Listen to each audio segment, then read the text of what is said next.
Hey everyone, welcome back to Corporate Decoder. Today we're diving into a company that's walking a tightrope. Let's see if they can stick the landing or if they will fall. We are going to analyze the latest filing from FiEE's, a company that seems to be struggling with some serious issues. This isn't just a regular update, it's an amendment, meaning they had to correct something in their initial report. That's never a good sign. This particular filing is an update to a previous report, and it's all about staying listed on the Nasdaq stock exchange. Think of it like a report card for companies, and FiEE's isn't getting straight A's. The main issue is that Nasdaq, which is one of the major stock exchanges, has sent them a warning letter, actually two of them.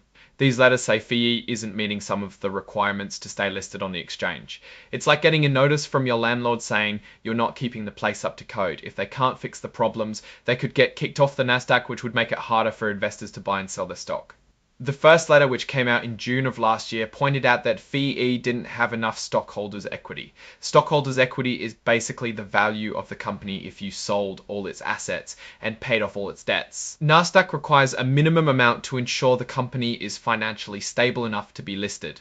Then in April of this year, they got another letter, and this one had even more bad news. Besides still not meeting the stockholders' equity requirement, Nasdaq said that FiEE's messed up some rules about getting shareholder approval for certain deals. It also turns out that FiEE's doesn't have enough independent people on its board of directors and key committees. The committees are there to make sure the company is being run fairly and in the best interests of the shareholders. The shareholder approval issue is tied to a deal from February, specifically an agreement where they were supposed to get shareholder approval but apparently didn't follow all the rules. Here's where things get a little interesting. FiEE's made a deal with Nasdaq where Nasdaq agreed not to kick them off the exchange right away. Basically, the company gets a chance to explain why they should stay listed. They can present their case to a special panel. This panel will decide if FiEE's has a good enough reason to get an extension or if they will be delisted. It's like going to court to plead your case. There's one more thing. The April letter also mentioned that the company's stock price has been too low. It's been trading under $1 per share. Nasdaq has a minimum bid price rule, and if a stock stays below $1 for too long, the company can get delisted.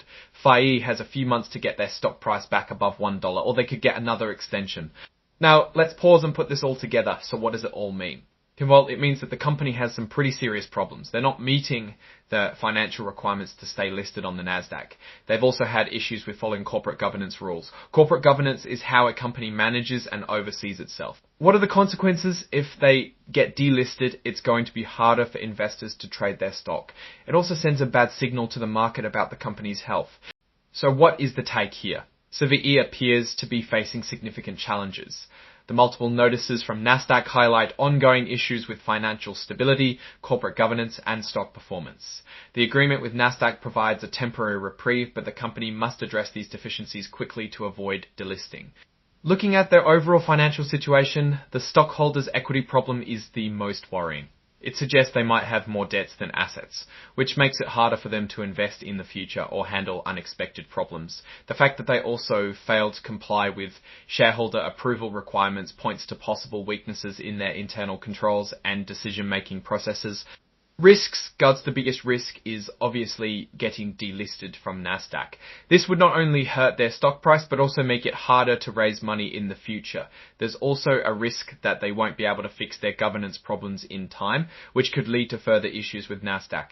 Opportunities from the flip side, this situation could force FiEE's to make some tough but necessary changes. They could use this as a chance to restructure their finances, improve their corporate governance, and focus on growing their business. If they can turn things around, they could come out of this stronger. In conclusion, FiEE's is at a critical juncture. Their ability to address the issues raised by Nasdaq will determine whether they can remain a publicly traded company or face significant setbacks. It's definitely a situation to watch closely. Thanks for watching. If you found this breakdown helpful, please like, comment, and subscribe for more corporate insights. Let me know what company you want me to analyze next.